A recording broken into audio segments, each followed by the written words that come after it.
Debbie's here, Tracy's here. Oh, Hey, good. listen, I just wanted to make a note of something early on, and I know it's one of the articles that we have in the dispatch. I think it's towards the end.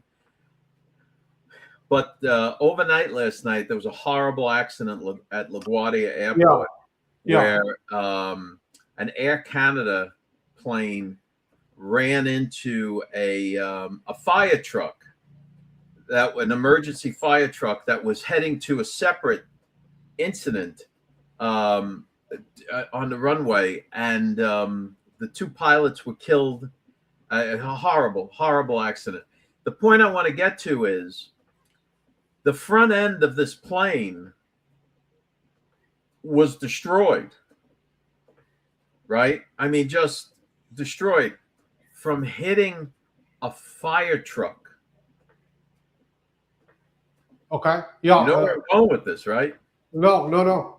Well, nobody in their right mind could seriously believe that a plane that allegedly flew into the World Trade Center with 4-inch plate of steel every 40 inches and was able to cut through it like butter.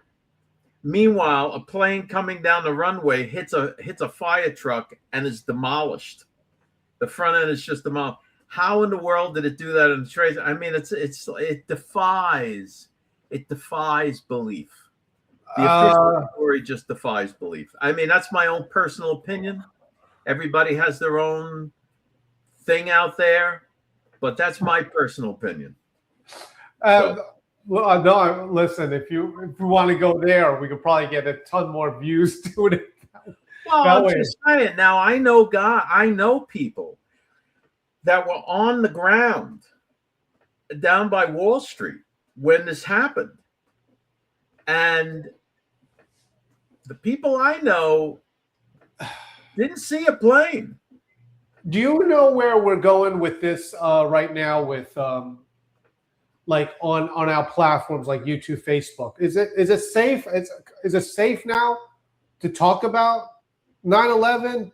Or we question the official story, and I'm giving you personal anecdotes. I know people that were on the ground on that day, and they didn't see a plane. All that happened is there were huge explosions at that section of the building, right? A giant explosion, and then out of nowhere comes people going, "Did you see the plane? Did you see the plane?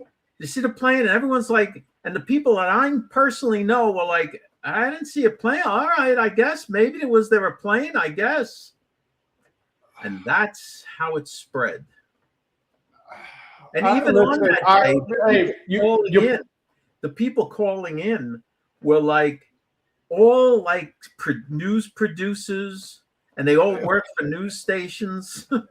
The one I will never forget with this is that guy, I think it was a firefighter, the older guy that says, and then I went there and it says, boom, boom, boom, boom, boom, boom, boom. That guy, I mean, he's like famous now.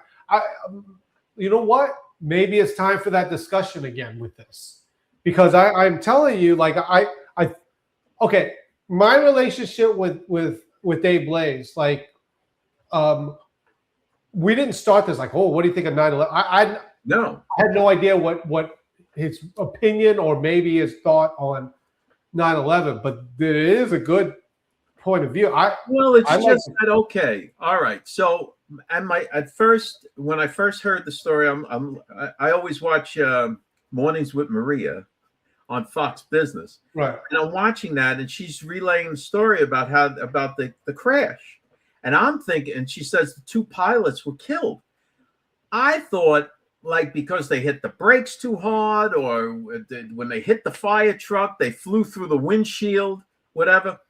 No, man, you look at this plane, the nose of the plane is like off. It's just destroyed.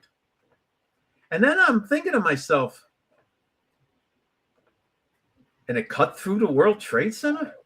That thing was made massive. I was a kid. My mother and father took me down because my father worked on Wall Street. They took me down there, and I watched. As a kid, I saw the Trade Center being built. This thing, overbuilt. Let's put it that way. When I was growing up and went to the World Trade Center, and you're taking pictures at the bottom, like, I mean, it is like heavy steel. The bottom. I mean, you know. Yes. It was designed way back in the 70s where we used good American steel, and it was thick and well built. So I don't know. Listen, even on my TikTok, right? I can't say FE, but I could say firmament, and they allow certain things. But even with like you can say geoengineering, but I'll just say that you can't say chemtrails. Right. It's crazy. All right. Okay, so just one last point. Sure. And I'll reiterate it again. The people that I know heard and saw fireballs, right? Nothing prior to that. Like they didn't see no plane flying overhead and heading into the building. They didn't see any of that. Okay, so then it goes. Like it was added afterwards, like CGI. Okay, now it goes back to, and I say this with all due respect, it goes into weirdo land, and I mean this with like Project Bluebeam and all this stuff, right? Well, because I mean, this doesn't have to be Project anything. This is you have airplanes that are made out of fiberglass. And they're telling you that this hollow fiberglass airplane cut through 4 inches of thick steel beams spaced 40 inches apart. Thanks for checking us out. Don't forget to go to georgemagazine.com and sign up for the Dispatch. It's free. Get the emails and the news stories. And check us out Monday through Friday, 5 o'clock Eastern Standard Time. You can check us out on Facebook and YouTube. We'll see you then.